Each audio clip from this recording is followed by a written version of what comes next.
Player oriented বা dressing room oriented কোনো জিনিস আমি কখনো বাইরে বলতে স্বাচ্ছন্দ্য বোধ করি না। কে ওই কথা কার কাছে লিক করেছিল, কখন লিক করেছিল, এটাও আমি জানি। 2019 বিশ্বকাপে কার্ডিফের ম্যাচ ইংল্যান্ডের এগেনস্টে আপনি বোধহয় একটু স্লো খেলেছিলেন। আপনার মনে পড়ে কিনা যে আপনি নিজের জন্য খেলছেন, যাকে নিয়ে এত কিছু, তার তো কোনো হেলদোল নেই। না, Mustafiz is very quiet, very calm. He knows his job. The reason why Mustafi bhai was successful because he didn't show any ego being a leader, being a captain. 3 দিন রুম থেকে বের হই নাই, 3 দিন রুমেই ছিলাম। I didn't do breakfast. But to be honest, আমি সবসময় আমাকে ব্যাটিং অলরাউন্ডারই প্রেফার করতাম। যদি আপনি 8-9 নম্বরে ব্যাটিং করতেন। জি।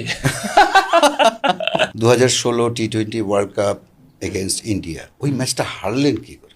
ওইটা কাপ এনে দেওয়াই যদি মানদণ্ড হয়, ওটা আমাদের failure. But at least we got to somewhere so that we can achieve something in the coming years. আমি বললাম যে আমাকে একটা উইকেট দেন, আমি একটু ব্যাটিং করব।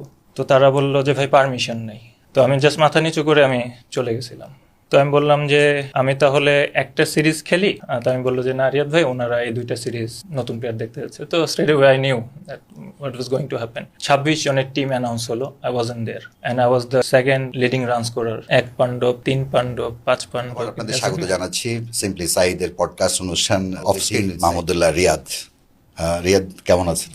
আলহামদুলিল্লাহ আমি ভালো। আপনি কেমন আছেন সাইদ ভাই? আলহামদুলিল্লাহ ভালো আছি।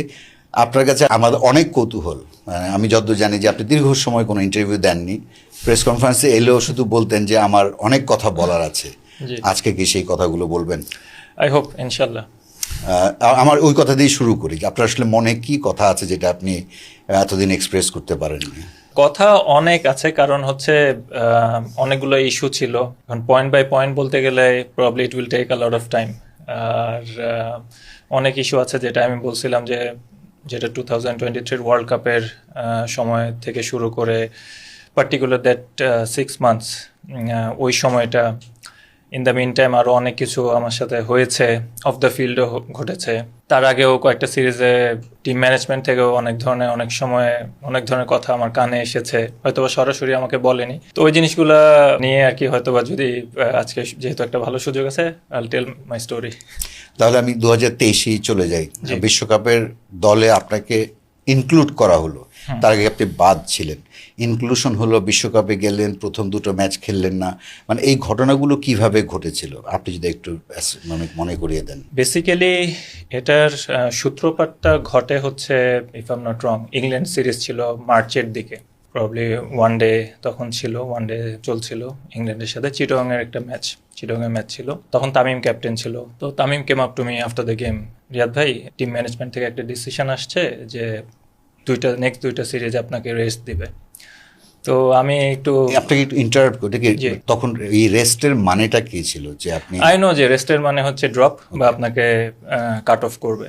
কারণ বাংলাদেশ টিমে তো আল্লাহর মতো অনেক দিন ধরেই খেলেছি, অনেক কিছু দেখেছি, সামনাসামনিও দেখেছি, on the field of the field অনেক কিছু অবজার্ভ করতে পারি বা গেস করতে পারি। তো তখন তামিম আমাকে বললো যে, since he was the captain, তো আমাকে বললো যে 2টা সিরিজ নতুন প্লেয়ার দেখবে, ওয়ার্ল্ড কাপ যেহেতু সামনে, তো they want to try few new players. তো পরে আমি জাস্ট একটা মুচকি হাসি দিয়ে তামিমের দিকে তাকালাম, বললাম যে আচ্ছা fine, okay. But I knew that what was going to happen. তো তারপর আমি তামিমকে বললাম যে এই 2টা সিরিজই কেন, আর শুধু আমিই কেন? তো বললো যে এটা তো টিম ম্যানেজমেন্ট থেকে ডিসিশন। তো যাই হোক, since he was the captain and I have a very good bonding with Tamim. পরে বললাম আচ্ছা ঠিক আছে ফাইন। তারপর 2টা সিরিজ প্রবাবলি একটা আয়ারল্যান্ডে ছিল, আয়ারল্যান্ডের সাথে আবার হোম সিরিজ ছিল। তারপরে আফগানিস্তানের সাথে একটা সিরিজ ছিল। তো আমি তামিমকে বললাম, রিকোয়েস্ট করলাম যে টিম ম্যানেজমেন্টের সাথে কথা বলতে, since selectors doesn't want to speak to me, coach doesn't want to speak to me. আর যেহেতু আমি আগেই বললাম যে তামিমের সাথে I feel that I have a very good bonding with him, এবং আপনি দেখছেন যে we go easy with each other. তারপর আমি তামিমকে বললাম যে ওই বছর আমার হজ করারও ইচ্ছা ছিল, আলহামদুলিল্লাহ ওই বছর আমি হজও করতে পেরেছি। তো 3টা সিরিজ, যেহেতু হজের টাইমটা ছিল আফগানিস্তান সিরিজের সময় জুনের দিকে, তো ওই সময় আমার হজের টাইমটা ছিল। তো আমি বললাম যে আমি তাহলে একটা সিরিজ খেলি আর আফগানিস্তান সিরিজটা আমি রেস্ট নিই। একটা সিরিজ আমি রেস্ট নেই, if you want to see a new player go ahead, no problem, team management যদি চিন্তা করে। তো I took it positively, but deep inside I know that something is going wrong.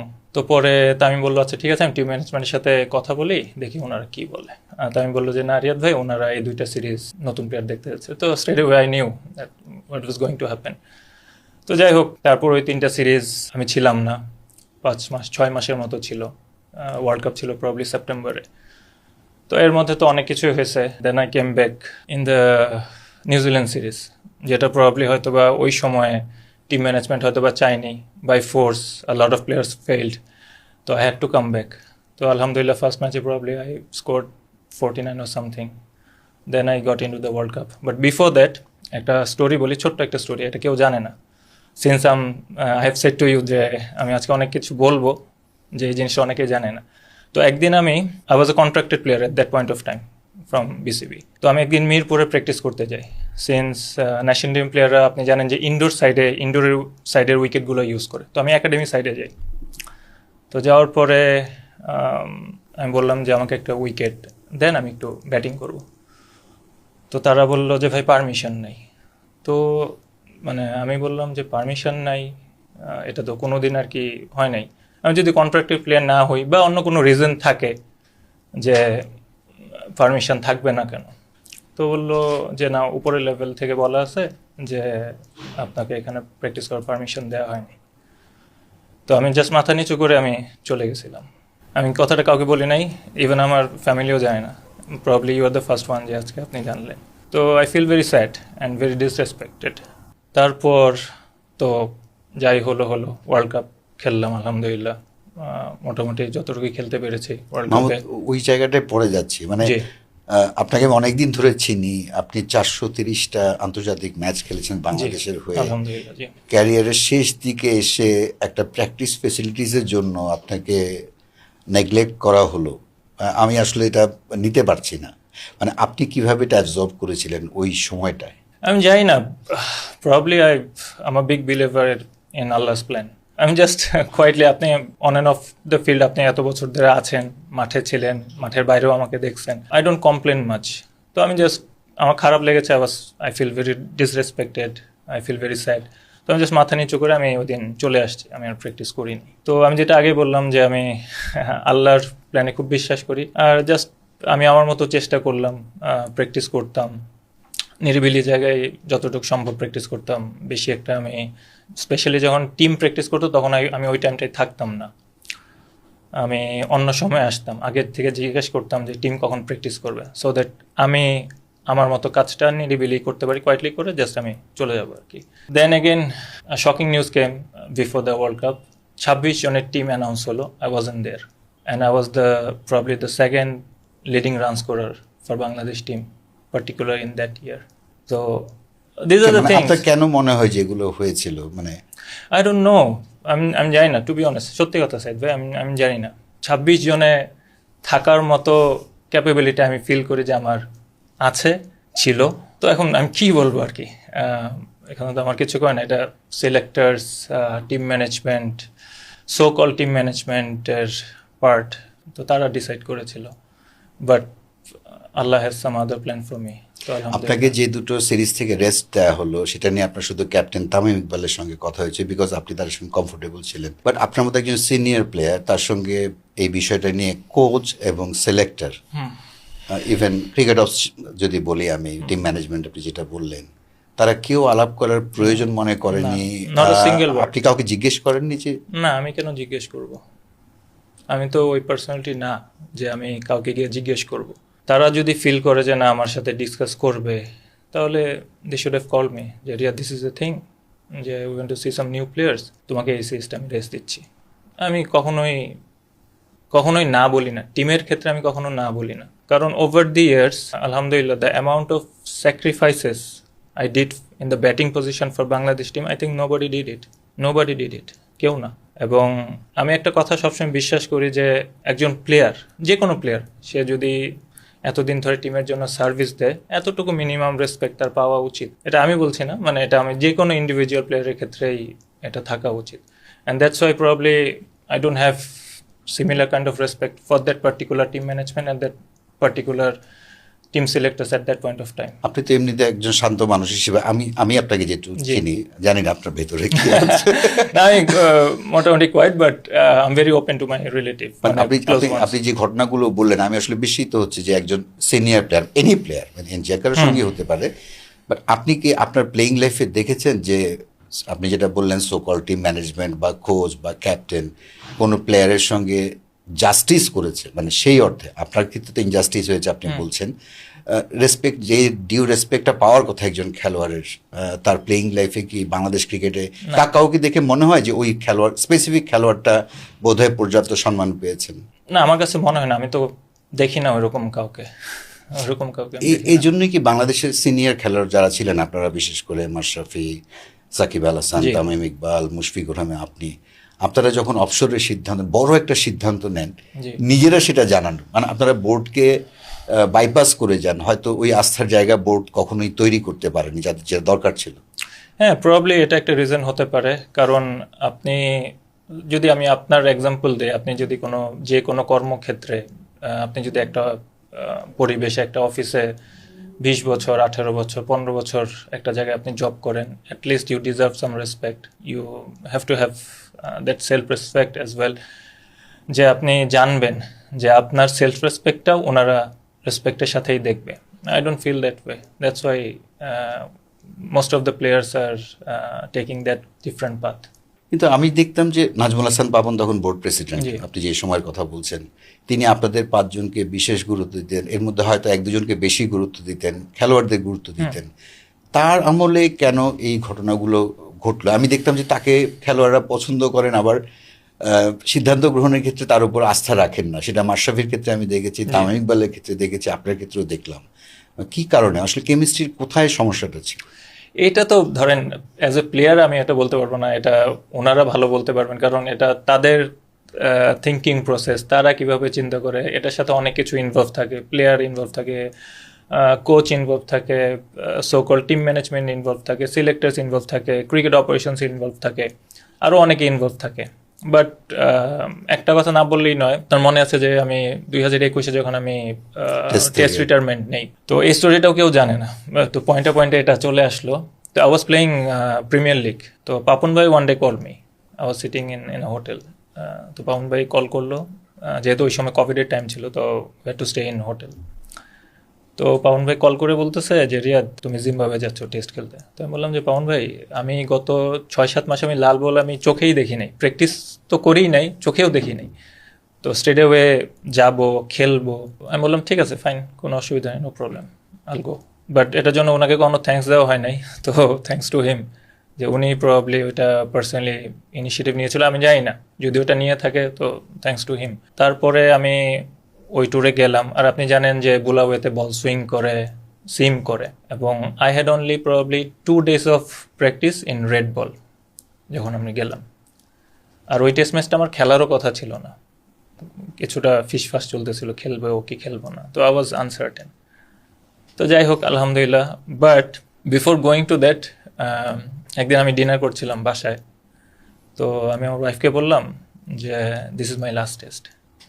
তো ও ভাবছে যে আমি হয়তো বা দুষ্টামি করতেছি, তো আমি বললাম যে না, seriously this is my last test. তো শি ব্রোক ডাউন, তো বললো যে না কেন, তো বললাম যে না, I have decided, because I have waited for that opportunity for 1.5 year, and this is the time, weather I play good, weather I play bad, this is my last test. তো আলহামদুলিল্লাহ 8 নম্বরে আমার ব্যাটিং করার সুযোগ হয়েছিল, 8 নম্বরে আমি আল্লাহর মতো আমি 150 রানও করছি, আল্লাহ আমাকে করাইছেন। So that was the best opportunity for me to say thank you, assalamu alaikum test cricket for Bangladesh team. তারপরে I took that decision, and I'm very happy with that. কিন্তু নাজমুল হাসান পাপন ইনিশিয়েট করে আপনাকে টেস্ট টিমে নিলেন, আপনি হুট করে অবসর নিলেন 150 করে, একটু রাগ করেছিল, রাইট, উনি লেট ডাউন ফিল করেছেন। এরপরে কথা হয়েছিল ওনার সঙ্গে এটা নিয়ে? কথা হয়েছে, উনি একটু রাগ করেছিলেন, একটু অভিমান করেছিলেন, বাট আমি যেটা আগেই বললাম যে I have always wanted to say bye on my own terms. এটা আমার কাছে মনে হয় যে as a individual, as a player, at least you save your self respect. আরেকটা ব্যাপার যে আমরা পঞ্চপাণ্ডব বলি, পাঁচজনকে আমরা আলাদা করি, কিন্তু সেই পঞ্চপাণ্ডবের নাম বলতে গেলে কিন্তু চারটার নাম আসে। পঞ্চম নামটা একটু কম উচ্চারিত হয়, সেটা মাহমুদুল্লাহ রিয়াদ।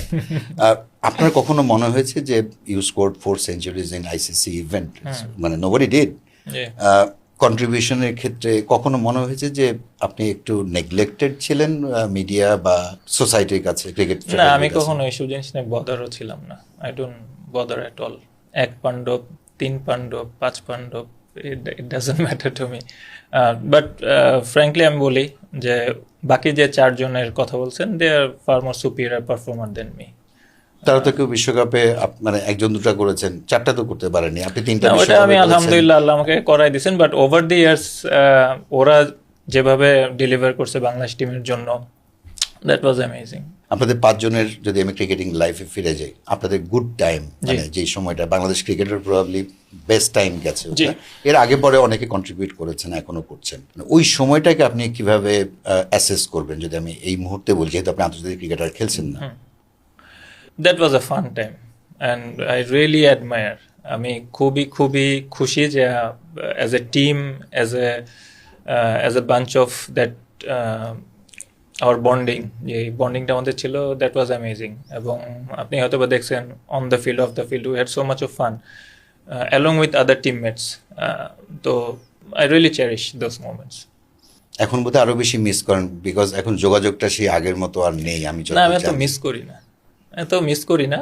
অ্যাট টাইমস অনেক সময় ফিল হয় যখন যে আচ্ছা ঠিক আছে, ওই ট্যুরে মনে হয় আমরা এরকম মজা করছিলাম, ভালো খেলছিলাম, তো অ্যাট টাইমস মনে হলে ভালো লাগে, বাট আই ডোন্ট মিস। কিন্তু আপনাদের বিরুদ্ধে আমাদের একটা অভিমানও আছে যে আপনারা এত ভালো সময় গেছে আপনাদের, ওই সময়টা 15 থেকে 19 যদি ধরি, 19ও ন্যাচুরালি যদি 22 সাউথ আফ্রিকা সিরিজ পর্যন্ত ধরি, বাংলাদেশের হয়ে একটা এশিয়া কাপ অন্তত বা ওয়ার্ল্ড কাপ সেমিফাইনাল বা চ্যাম্পিয়ন্স ট্রফি সেমিফাইনাল, অনেক ভালো মোমেন্ট গেছে, কিন্তু ওই ব্রেক থ্রুটা হয়নি। জি, এটা একটা ব্যারিয়ার ছিল। আমরা Asia cup, probably if I am not wrong, Asia কাপে 3বার ফাইনাল খেলেছি, চ্যাম্পিয়ন হতে পারিনি, world cup quarter final, then champions trophy semifinal. But অনেকে এই জিনিসটা আমাকে বলে বা অনেকের কাছে শুনি যে ওই সময় ওই টিম তো কোনো কাপ এনে দিতে পারেনি। যদি কাপ এনে দেওয়াই যদি মানদণ্ড হয়, অবশ্যই আমি স্বীকার করে নিচ্ছি ওইটা আমাদের failure, but at least we got to somewhere so that we can achieve something in the coming years. তো অ্যাটলিস্ট ওইটা মানুষ যেন আর কি স্বীকার করে এবং ওইটা যেন অ্যাপ্রিসিয়েট করে। হ্যাঁ, আমি আমার ফেইলিয়ার হিসেবে ওটা ধরে নিচ্ছে যে আমরা হয়তো বা কোনো কাপ জিততে পারি নাই, বাট কাপ যদি নাই জিতে, তাহলে এরকম পৃথিবীর ইতিহাসে এমন অনেক লেজেন্ডারি প্লেয়ার আছে যারা হয়তো বা লেজেন্ড হিসেবে কাউন্টও হতো না। তো আমার কাছে এটা, এই মানদণ্ডটা আর কি আমার পছন্দ না।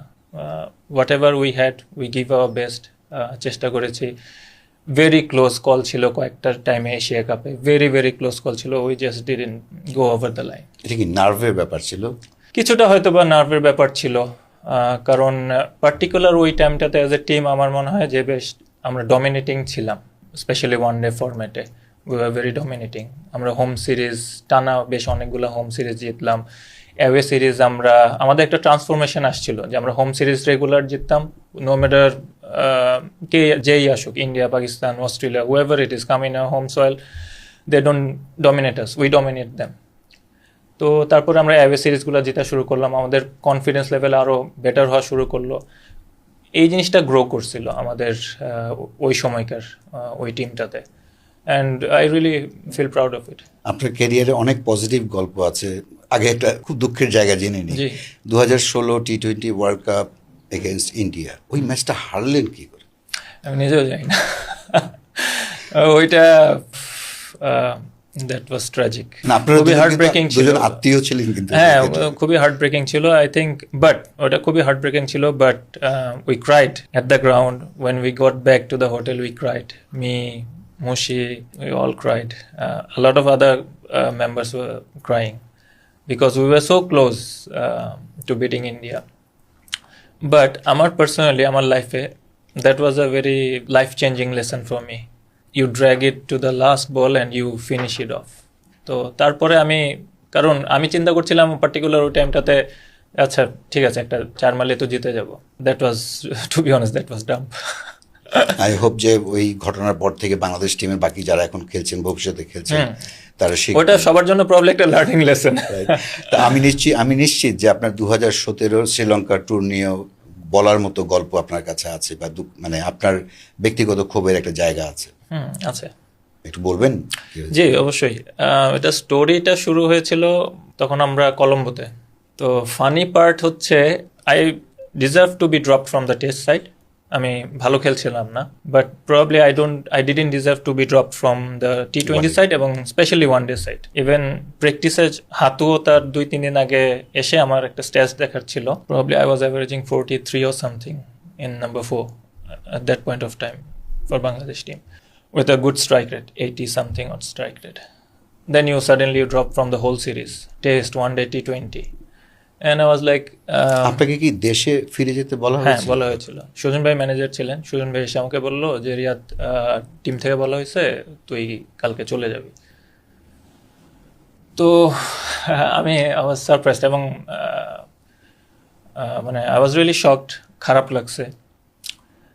দেন আমি মোটামুটি আমাকে ডিএ দেওয়া হয়ে গিয়েছিল। তারপর আমি আমার ডিএগুলো আমি, যেহেতু আমার জায়গায় আরেকজন আসবে, DA আমার মানে ডিএটা দৈনিক যে যেটা। ভাতা যেটা, ওইটা আমি সুজন ভাইকে আবার ফেরত দিয়ে চলে আসছি বিকালে। তো ওই দিন আমি প্র্যাকটিসে যাইনি। মাশরাফি ভাই call me in the afternoon. Mashrafe ভাই ওয়ান ডে টিমের ক্যাপ্টেন ছিল। তো মাশরাফি ভাই কল মি, জিজ্ঞেস করলো রিয়াদ তুই কই? তো বললাম যে আমি তো হোটেলে রুমে। তো বললো যে কী অবস্থা? আমি বললাম যে এই তো আমি তো টিমে না, আমি কালকে চলে আসতেছি সকালে, প্রবলি আমার ফ্লাইট। তো বলতেছে কি? তো বললাম যে হ্যাঁ।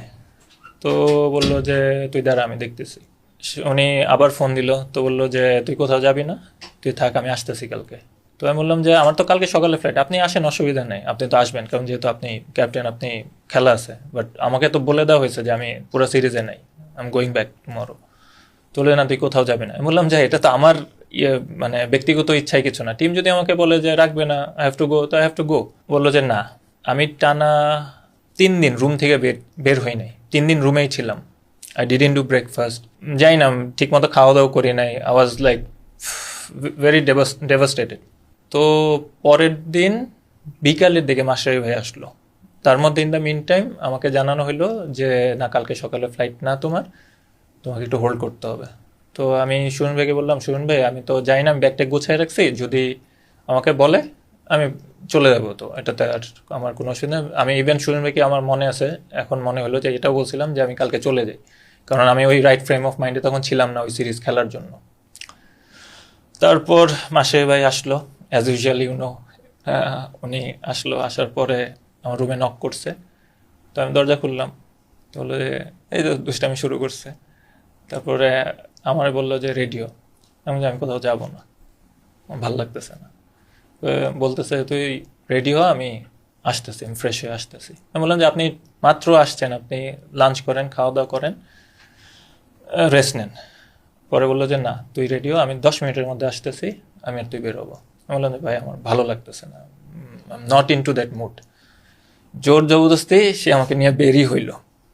তো আমি আর বের হইলাম, বের হয়ে উই গো আউট, লাঞ্চ করলাম একসাথে, কথাবার্তা হইলো আরও অনেক কিছু। বিকালে আমরা আবার হোটেলে ঢুকলাম। তো I was bit of relieved. তো এই কারণে আমি বলি যে মাশরাফি ভাই was so good, so good being a captain, being the leader, and thanks to him ওই টাইমটায় আমি মেন্টালি অনেক ব্রোক ডাউন ছিলাম। বাট উনি আসার পরে, সিন্স আমারও খুব আস্থার একটা জায়গা আছে মাশরাফি ভাইয়ের প্রতি, এবং আপনি দেখছেন যে আমরা ভেরি ক্লোজ, দিন নাই রাত নাই সবসময় গল্প করতাম, খাওয়া দাওয়া একসাথে করতাম, প্র্যাকটিস তো আছেই। তো ওই টাইমটায় উনি বেশ আমাকে সাপোর্ট দিছেন এবং টেক কেয়ার করছেন। দেন ডিসিশন আসলো যে আই এম নট গোয়িং, আমি খেলছি। But it had the effect on me mentally, particularly on that series. Decision আপনার ফেভারে আসার পেছনে বার্গেনিং পয়েন্টটা কি আপনি জানেন কি ছিল? না, ওইটা আমি জানতাম না। আমি শুধু এতটুকু জানতাম যে প্রবাবলি মাশরাফি ভাই ওয়াজ দ্য কি, যে উনি বলেছিলেন যে আমি প্রবাবলি পুশ করেছে যে স্টেপ ডাউন করবেন ক্যাপ্টেন্সি থেকে। প্রবাবলি উনি মনে এটা বলেছিলেন। বিগ কনফিডেন্স, অবশ্যই হ্যাঁ, বিগ স্টেটমেন্ট। এবং এই কারণেই he is such a leader, কারণ এটা সবাই বলার সাহস রাখে না, এটা সবাই বলতে পারে না। ওনার ওই ক্যাপাবিলিটি ছিল, ওই গাটস ছিল।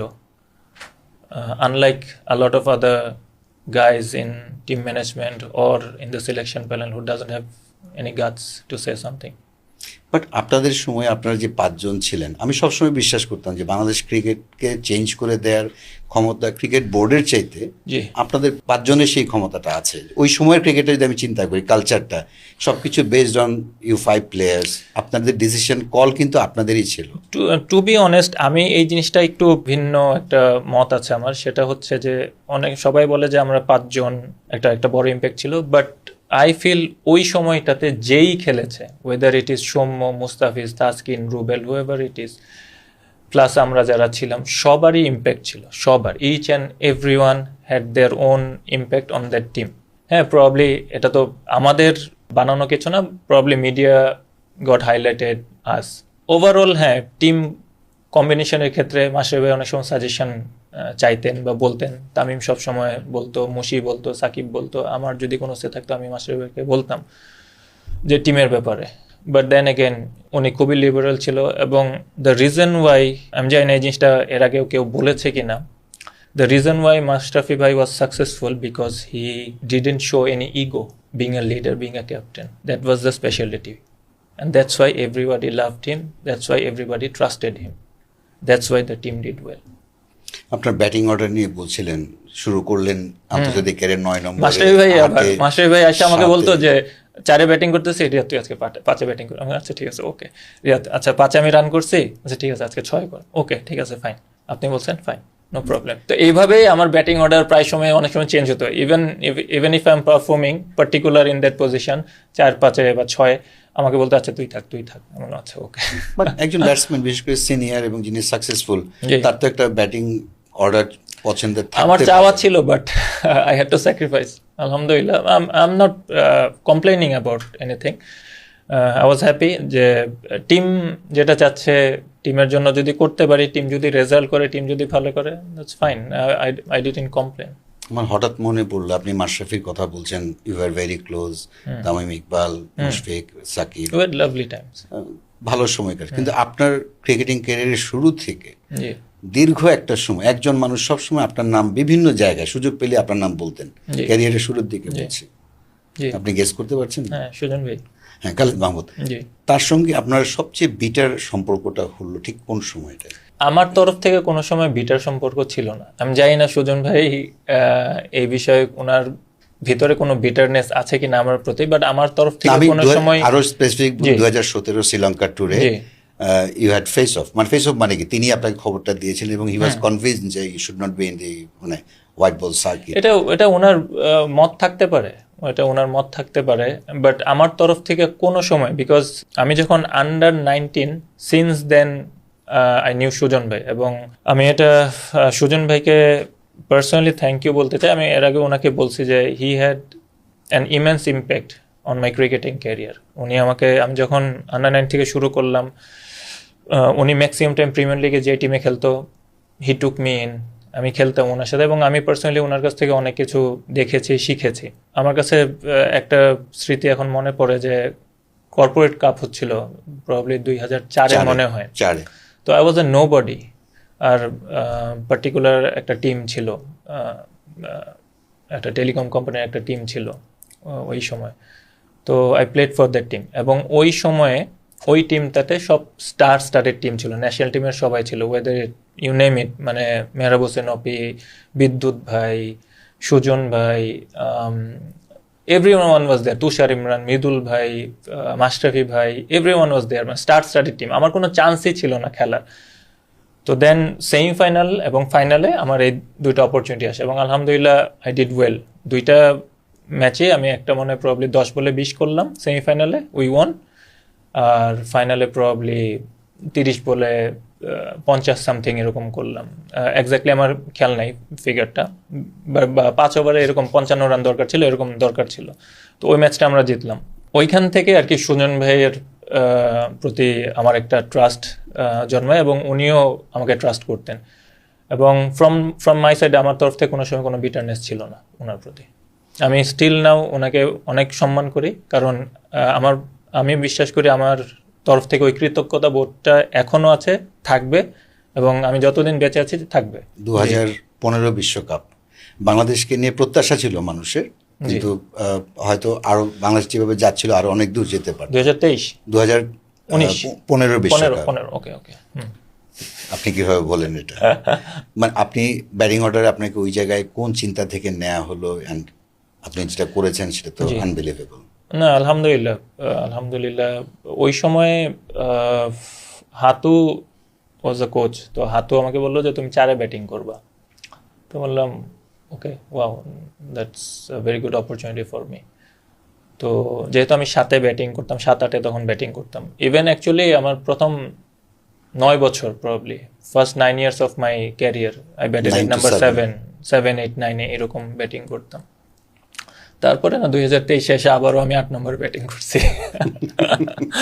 তো যাই হোক, তো যখন হাতু আমাকে বললো যে তুমি 4-এ ব্যাটিং করবে, তো আমি বললাম যে আচ্ছা, তো এটা একটা ভালো অপরচুনিটি। তো I took it very positively এবং I started batting differently in the nets, specially I had to face new ball and all. তো ওর সাথে আমার কথাবার্তা হতো এবং ওই পার্টিকুলার টাইমটাতে I had lovely time with Hathu, এবং ব্যাটিং টেকনিক ট্যাকটিক্সে ওর সাথে আমার অনেক কথাবার্তা হতো এবং ওর থেকে আমি অনেক কিছু শিখেছি, যেটা আমার পরবর্তীতে ইমপ্লিমেন্ট করতে আমার অনেক সুবিধা হয়। তারপরে আলহামদুলিল্লাহ ওয়ার্ল্ড কাপটা মোটামুটি সেঞ্চুরি পরপর দুটো, আলহামদুলিল্লাহ এটা আল্লাহর অশেষ রহমতে হয়েছে আর কি। আপনার ক্যারিয়ারের শুরুতে ফিরে যায়, আপনি শ্রীলঙ্কায় গেলেন, 5 ওভার বোলিং করলেন। আপনি তো তখন বোলিং অলরাউন্ডার, 30 ওভার রান করলেন, কিন্তু আপনি পরের ম্যাচই ড্রপড হলেন। মানে এটা আমাকে খালিদ মাহমুদ সুজন আমাকে ফোন করে বলছিলেন, তখন মোহাম্মদ আশরাফুল ক্যাপ্টেন, হ্যাঁ, তো বললেন যে এটা আপনার প্রতি অন্যায় হয়েছে। মানে আপনার কি তখন এরকম একটা ফিলিং হয়েছিল? যে আমি তখন এইসব আর কি এতটা আর কি খেয়াল করতাম না, খারাপ লেগেছে। আমি ভাবলাম যে আচ্ছা ঠিক আছে, অ্যাজ আ ডেবু ম্যাচে আমি প্রবাবলি 36 রান করেছিলাম আর 2 উইকেট, 5 ওভার বোলিং। জি, তো আমি ভেবেছি যে হয়তোবা আমি পরের সিরিজে থাকবো, তো তারপরে সিরিজে আমাকে রাখেনি। ইটস ফাইন, আমি বলছি আচ্ছা ঠিক আছে, নো প্রবলেম, আমি ডোমেস্টিক খেলি, পারফর্ম করি, আবার আসবো ইনশাল্লাহ। সেই ডোমেস্টিকে বোধহয় 4টা সেঞ্চুরি করেছিলেন।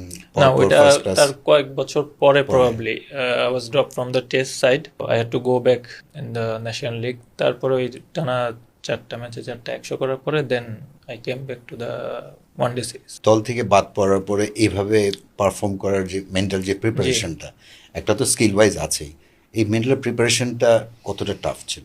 টাফ, এগুলো টাফ, বাট টাফনে মানে আপনার তো টাফ সিচুয়েশন থাকবে। আমি একটা জিনিস বিশ্বাস করি যে অনেক সময় আপনার লাইফে এমন কিছু সিচুয়েশন আসবে, এমন কিছু পরীক্ষা আসবে যখন আপনাকে খুব ভাবাবে, আপনাকে কষ্ট দিবে, বাট এটার সাথে সাথে আমি বিশ্বাস করি এটার সাথে সাথে আল্লাহ আপনাকে ভালো কিছু দেওয়ার জন্য প্রস্তুত করতে থাকে।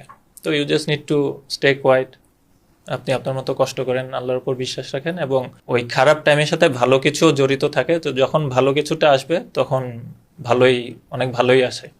আপনি ফিরলেন, কিন্তু সেই আবার 8 নম্বরে ব্যাটিং, মানে একজন ব্যাটসম্যানের যিনি 4টা সেঞ্চুরি করতে পারেন পরপর, তিনি মিডল অর্ডারে খেলেছিলেন, আপনি সেখান থেকে 8 নম্বরে আবার ওই ব্যাটিং অর্ডার পাওয়াটা, এটা কি শক ছিল না? হ্যাঁ, শকিং ছিল, বাট এটা তো আমার হাতে নেই।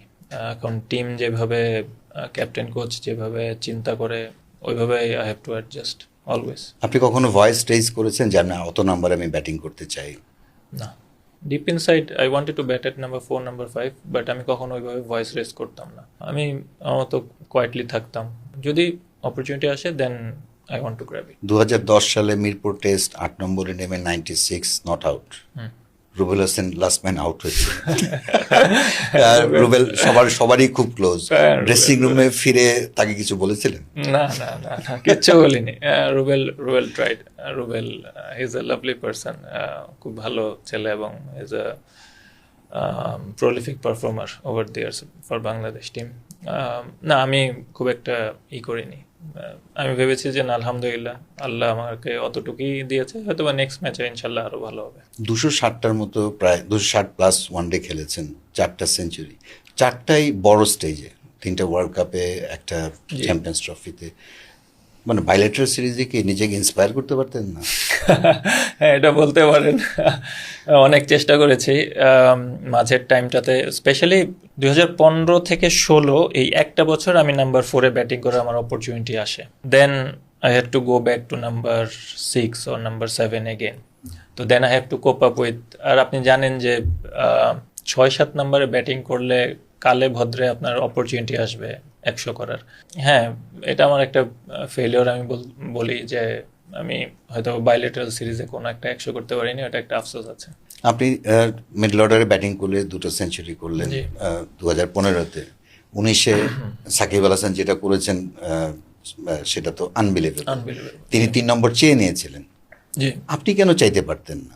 আমি জানি না আমি কেন চাইতে পারতাম না। কোনো ইনফিরিয়রিটি কমপ্লেক্স কাজ করতো মনে হয়? না, আমি চাইতাম না। হয়তোবা মনে মনে অনেক সময় চাইতে ইচ্ছা করতো, বাট চাইতে পারতাম না। আমি ভাবতাম যে না, probably this is the best for team, তো ঠিক আছে, ওকে। আপনি বোলিং অলরাউন্ডার হিসেবে শুরু করেছেন, যদিও আমি আসলে আপনাকে ব্যাটসম্যানই মনে করি। জি, না, বাট টু বি অনেস্ট আমি সবসময় আমাকে ব্যাটিং অলরাউন্ডারই প্রেফার করতাম।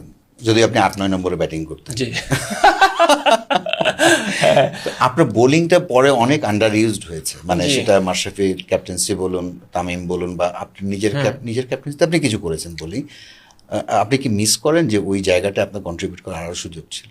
হ্যাঁ, আমি মনে করি যে হয়তোবা আমার আরও কিছু অপরচুনিটি ছিল বোলিংয়ে, কারণ ওই টাইমটাতে প্রবলি আমি হয়তোবা 2 ওভার 3 ওভার বোলিং করতাম, এবং আলহামদুলিল্লাহ এমন অনেক ম্যাচও হয়েছে যে আমি আসছি হয়তোবা আলহামদুলিল্লাহ একটা উইকেটও পেয়েছি, একটা ব্রেক থ্রু হয়েছে, দেন আবার bowling stop, then I had to wait again. তো বাট আমি চাইতাম যে যদি আর একটু বোলিং অপরচুনিটি পাওয়া যায় তাহলে আমার জন্য ভালো হতো।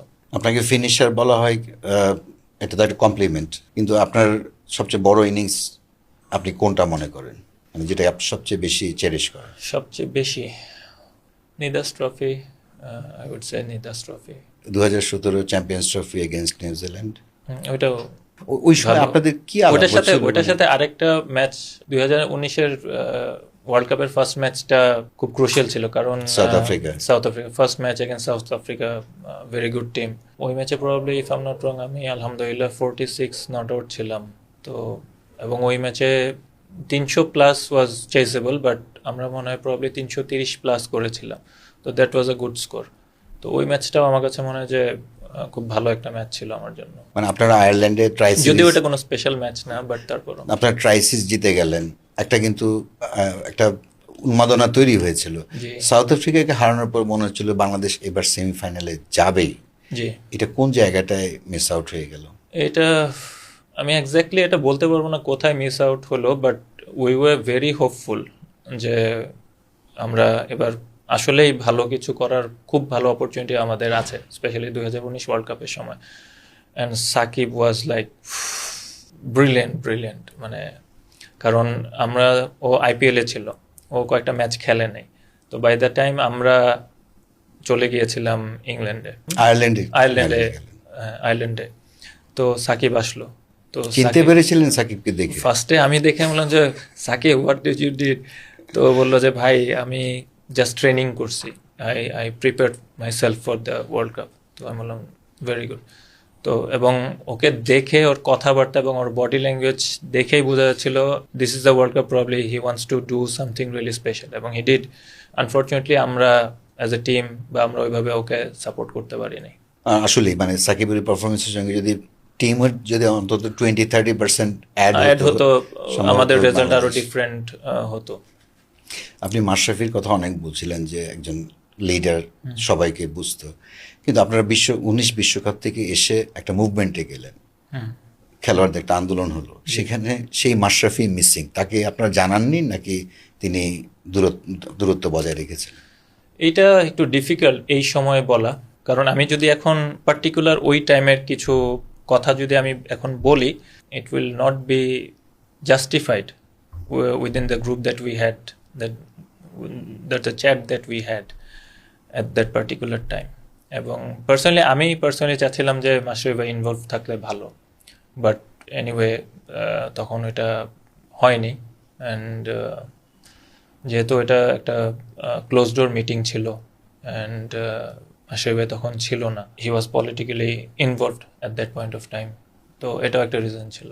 পলিটিক্যাল কারণে মাশরাফিকে আপনারা মনে করেছেন যে সরকারের সাংসদ যেহেতু হয়তো বোর্ডের পক্ষই নেবেন, এরপর সাকিব আল হাসান জয়েন করলেন। না, আমার ভিতরে কখনোই এটা ডাউট ছিল না যে মাশরাফি ভাই প্লেয়ারদের পক্ষ নেবে না। He will always stay to the player side, এটা আমি বিশ্বাস করি। আমি জানি না এটা weather it is right or wrong, but আমি বিশ্বাস করি যে এটা উনি সবসময় প্লেয়ারদের পক্ষই নিত। তো আপনারা যে আন্দোলনে যে ম্যানিফেস্টো দিয়েছিলেন জি। পরবর্তীতে সেগুলো কি কার্যকর হয়েছে? কিছুটা, কয়েকটা, সব না, কিছুটা, বাট অ্যাটলিস্ট আমরা একটা স্টেপ তো নিতে পেরেছিলাম। তারপরে আবার আন্দোলন হলো, এখন তো আপনি আন্তর্জাতিক ক্রিকেট খেলেন না, বোর্ডের জি। স্বীকৃতিও নেই। জি। আপনি যে একজন সিনিয়র খেলোয়াড় হিসেবে যে আন্দোলনটা হলো বিপিএল চলাকালীন সময় একদিন ম্যাচ বন্ধ ছিল, জি। এটাকে আপনি কিভাবে দেখেন? পুরো ঘটনাটা আপনি শুরু থেকে বলতে, জি। মানে খেলোয়াড়দের বিরুদ্ধে একজন বোর্ড পরিচালক অকওয়ার্ড কিছু মন্তব্য করলেন, সেটার প্রেক্ষিতে আপনারা সিদ্ধান্ত নিলেন, মানে একজন ক্রিকেট প্লেয়ার হিসেবে আপনি বিষয়টা কিভাবে দেখেন? I don't see it as a good thing. আপনি বোর্ড পরিচালক হয়ে আপনি you can not comment like that. এটা আমার পার্সোনাল ওপিনিয়ন, এবং যেটা প্লেয়াররা করেছিল, স্ট্রাইক করেছিল, that was right thing to do.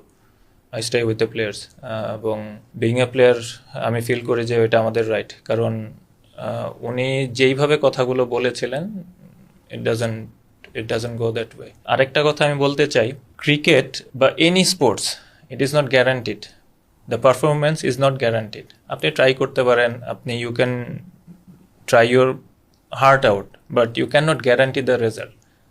তো অনেক সময় আমার মানুষ অনেক কথা বলে, আরে এরা তো এই পায়, এরা এই পায়। ভাই, আমরা তো মানে কষ্ট করে নিচ্ছি। হ্যাঁ, আপনারা বলতে পারেন যে আচ্ছা এরা তো এই রেজাল্ট করতে পারছে না। ভাই, রেজাল্ট তো গ্যারান্টিড না। যেটা আপনি আপনার মানে হাতে থাকবে সেটা হচ্ছে আপনার প্রচেষ্টা, আপনার শ্রম।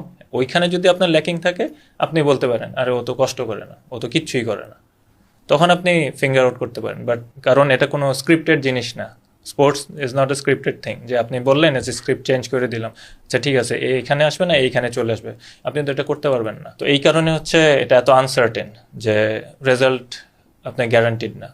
তো I always stay with the players. আপনি অনেকগুলো বিশ্বকাপ খেলেছেন, তো এবার বাংলাদেশ আলহামদুলিল্লাহ। 2026 টি20 ওয়ার্ল্ড কাপ খেলেনি, ডোমেস্টিকে কিছু একটা দুটো টুর্নামেন্ট খেলেছেন, মানে একজন খেলোয়াড়ের আপনি তো এটা ফিল করতে পারেন যে একটা বিশ্বকাপ মিস করা, সেটা বাদ দিয়ে ঘরে 3 দল 4 দলের টুর্নামেন্ট খেলে ওই খেলোয়াড়টাকে এগিয়ে নিয়ে যায়। বাংলাদেশ কি ক্রিকেটে পিছিয়ে গেল, এই কিছুটা পিছিয়ে গেল বিশ্বকাপে অংশগ্রহণ না করে?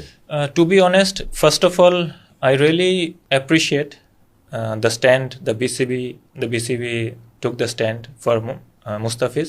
I really appreciate that.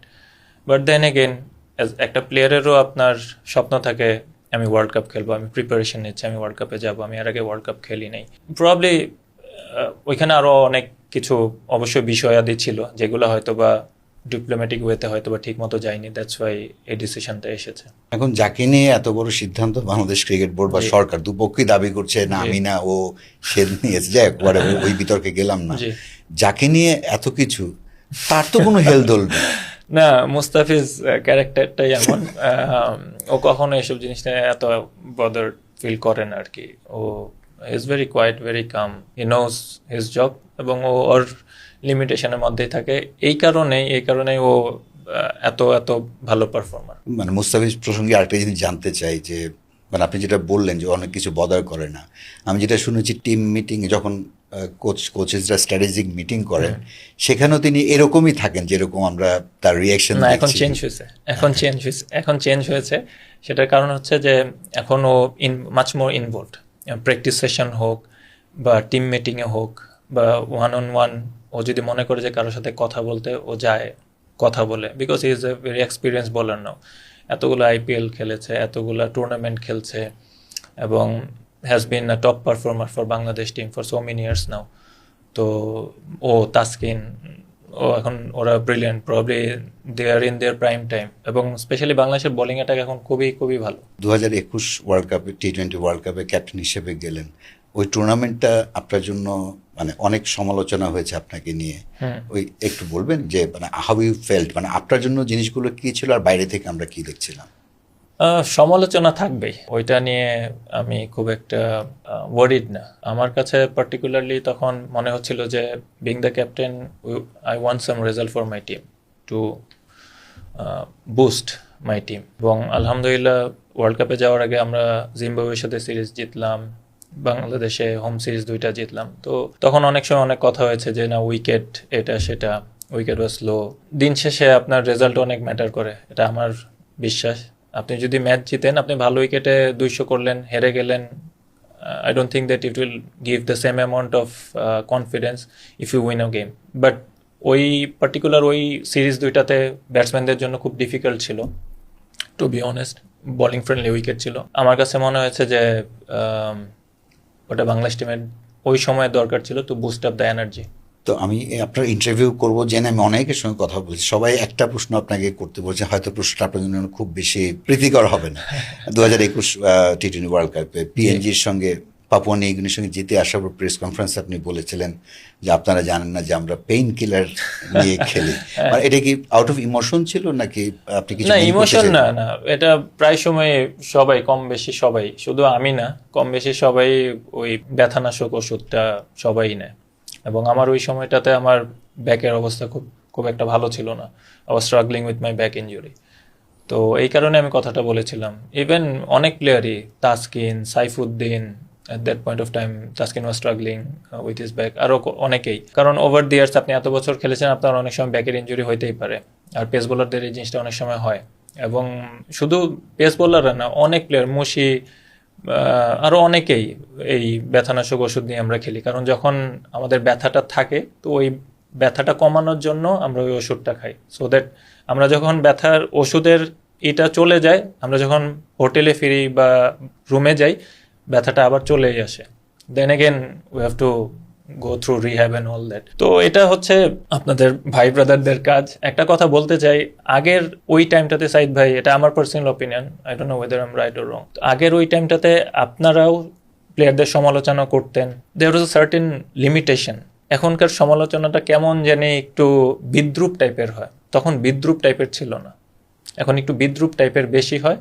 এবং সেখান থেকে ট্রোল করা শুরু করে মানুষ, এবং এটা প্রবাবলি পার্টিকুলারলি ওই ইন্ডিভিজুয়ালি ফিল করে এবং তার ফ্যামিলি ফিল করে যে হাউ হি ফিলস। কারণ আপনাদের সময়টাতেও তো যারা আপনারা সিনিয়র সাংবাদিক ছিলেন, ওই সময়টাতে আপনারাও কাছ থেকে দেখেছে, আপনাদের লেখার বাচনভঙ্গি অনেক ডিফারেন্ট ছিল, বিদ্রূপ আকার ছিল না। ভালো হলে ভালো বলতেন, এটা তো আপনাদের কাজ। যে প্লেয়ার ভালো করবে তার সম্পর্কে আপনি ভালো কথা লিখবেন, ভালো কথা বলবেন। যে খারাপ করবে তো তার এগেনস্টে আপনি সমালোচনা করবেন, দ্যাটস ফাইন, এটা পার্ট অ্যান্ড পার্সেল একটা স্পোর্টসম্যানের। দ্য ওয়ে নাওয়াডেজ কিছু আপনাদের ভাই ব্রাদাররা লিখে, ওটা একটু বেশি মানে অপমানজনক হয়ে যায় আমার কাছে মনে হয়। তো সেখান থেকে যদি একটু বের হয়ে আর একটু ভালোভাবে লেখা যায়, তাহলে আমার মনে হয় যে এটা আপনাদের জন্য, আপনাদের লেগেসির জন্য ভালো, এবং অ্যাজ ওয়েল অ্যাজ প্লেয়ারদের জন্য ভালো। আমার নিজের একটা জানার কৌতূহল, অনেক দিন ধরে 2023 থেকে চেপে রেখেছে প্রশ্নটা, সেটা হলো সাউথ আফ্রিকা সেঞ্চুরি করলেন, সাউথ আফ্রিকা ব্যাটেড ফার্স্ট, 300+ তারা রান করলো, বাংলাদেশ ম্যাচ জিতবেন এর শুরু থেকে বোঝা যাচ্ছিল। আপনি সেঞ্চুরি করে অনেক সেলিব্রেট করলেন, যেটা আপনার মতো সিনিয়র খেলোয়াড়, আমি যে মাহমুদুল্লাহ রিয়াদকে চিনি, তার সঙ্গে যায় না। মানে ওই সেলিব্রেশনের কারণটা কি ছিল? সেলিব্রেশনটা অ্যাকচুয়ালি ওটা হয়ে গিয়েছে, কারণ আমি চাই নাই ওইভাবে সেলিব্রেট করতে। বাট ওই টাইমটাতে আমি যেসব ঘটনার মধ্যে দিয়ে যাচ্ছিলাম, তো প্রবাবলি ওইটারই একটা বহিঃপ্রকাশ ছিল।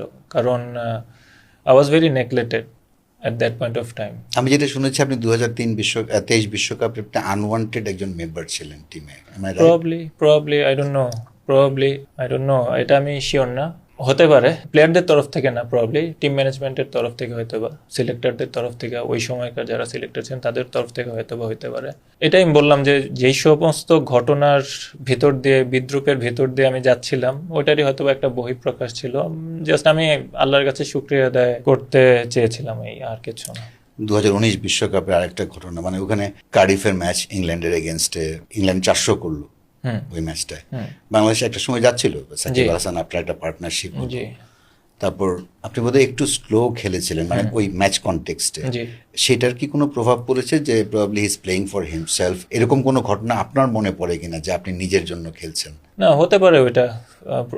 আমার কাছে মনে হয়েছে probably that was a big task to chess.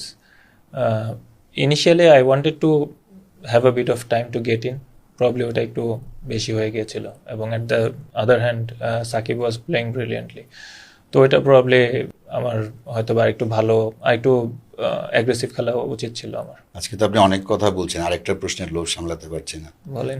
Against Afghanistan 2019 world কাপে সাউদাম্পটনে আপনি যেতে ড্রেসিং রুমে ঢুকে জি। এমন কিছু বলেছিলেন জুনিয়র প্লেয়ারদের যারা? আমি কি জুনিয়র প্লেয়ারদের আমি না কিছু না, বলিনি। আমি বলছি এমন একটা ব্যাপার যে আজকে আমি রান করে এলাম, মানে না, ওরকম আমি রান করে এলাম না, ওটা আমি আপনার কোশ্চেন বুঝতে পেরেছি। আমি বলি ওইটা first of all player oriented বা ড্রেসিং রুম ওরিয়েন্টেড কোনো জিনিস আমি কখনো বাইরে বলতে স্বাচ্ছন্দ্য বোধ করি না, স্পেশালি এটা যদি প্লেয়ার ওরিয়েন্টেড হয়।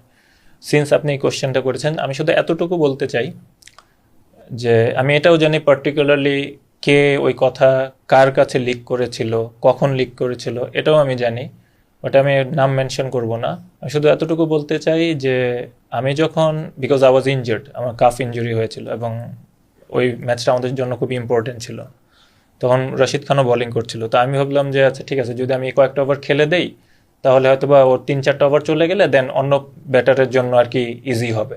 তো এটাই আমার একটা প্ল্যান ছিল। যখন আমি ইনজুরি অবস্থা থেকে আমি আসলাম, ইয়েস আই শাউটেড, বাট ওইটাকে ডিফারেন্টভাবে উপস্থাপন করা হয়েছিল এবং ওটার জন্য আমাকে মানে প্রবাবলি স্কেপগোটও বানানো হয়েছিল আফটার দ্যাট ওয়ার্ল্ড কাপ। ক্রিকেটে আপনার বিগেস্ট সাপোর্টার কে?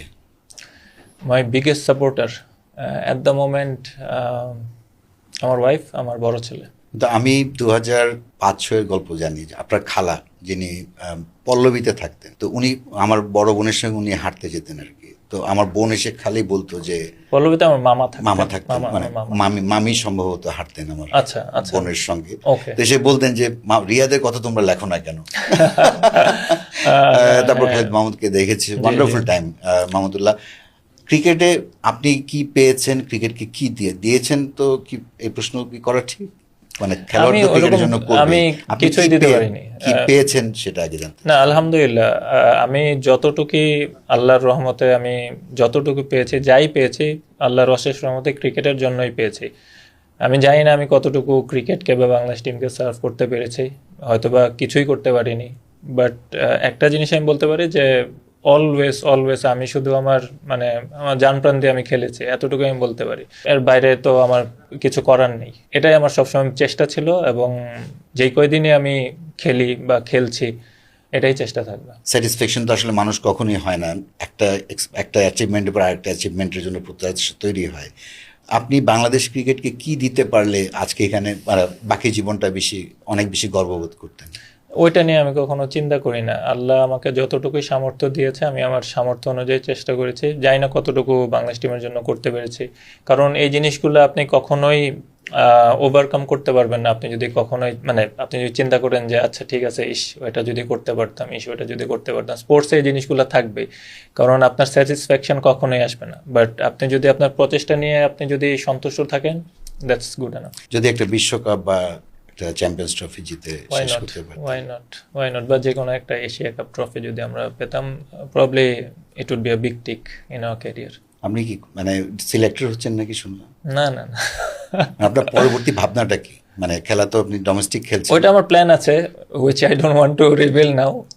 ওইটা আমার প্ল্যান আছে এবং ইনশাল্লাহ ওই প্ল্যান অনুযায়ী আমি আগানোর চেষ্টা করছি। হোপফুলি ওইটা যখন হবে তখন আরেকটা পডকাস্টে তখন বলবো না। এখন তো ক্রিকেটাররা খুব ক্রিকেট বোর্ডে যাচ্ছেন, প্রশাসক হয়ে যাচ্ছেন, নির্বাচকের চাকরি ছেড়ে দিয়ে ক্রিকেট বোর্ডে যাচ্ছেন। প্রশাসক হওয়াটা বোধহয় অনেক বেশি ইনফ্লুয়েন্সিয়াল মনে হচ্ছে। আপনি কি সেরকম কিছু ভাবছেন? এটাও অনেক কিছুর উপর ডিপেন্ড করে সাইদ ভাই, অনেক কিছুর উপর ডিপেন্ড করে। অ্যাট দ্য মোমেন্ট আমার এই ধরনের কোনো ইচ্ছা নেই, বাট ইউ নেভার নো, যদি জানি না ফিউচারে আমার লাইফে কি আছে বা আমার ভাগ্যে কি আছে। তো আমি জাস্ট ওইভাবে রেখে দিয়েছি, এখন খেলছি ইনশাল্লাহ। আল্লাহ যতটুকু ফিট রেখেছে, যে কয়দিনই খেলি I am enjoying my cricket. এবং স্পেশালি একটা রিজন বলতে চাই, আমার বড় ছেলে Raid. So Raid really want me to play. He is one of the biggest reason I'm still striving to play, whether it's Premier League or BPL or any franchise league. So he really wants me to play এবং his success. So he is one of the biggest reason I'm playing still. Thank you Mahmudullah Riyad. শুধু thank you দিয়ে আসলে মানে আমি thank ঠিক you. আমার গ্র্যাটিটিউডটা show করতে পারছি না। অ্যাজ এ প্লেয়ার আপনাকে আমি একদম ছোটবেলা থেকে দেখেছি। জি হিউজ রেসপেক্ট টু ইউ, মানে Thank you, আপনার অনেক আলহামদুলিল্লাহ। যে কন্ট্রিবিউট আপনি করেছেন, অসংখ্য ধন্যবাদ। আমি জানি না মানুষ কিভাবে নেয় আপনাকে, অনেকেই প্রশংসা করেন, হয়তো কেউ সমালোচনা করেন, হয়তো আমারও কিছু সমালোচনা আছে, বাট একজন খেলোয়াড় হিসেবে জি। I hugely respect you as a person, probably আরও বেশি রেসপেক্ট করি। না থ্যাংক ইউ ফর কামিং আলহামদুলিল্লাহ। হিয়ার। সাইদ ভাই thank you very much, just অসংখ্য ধন্যবাদ আপনাকে।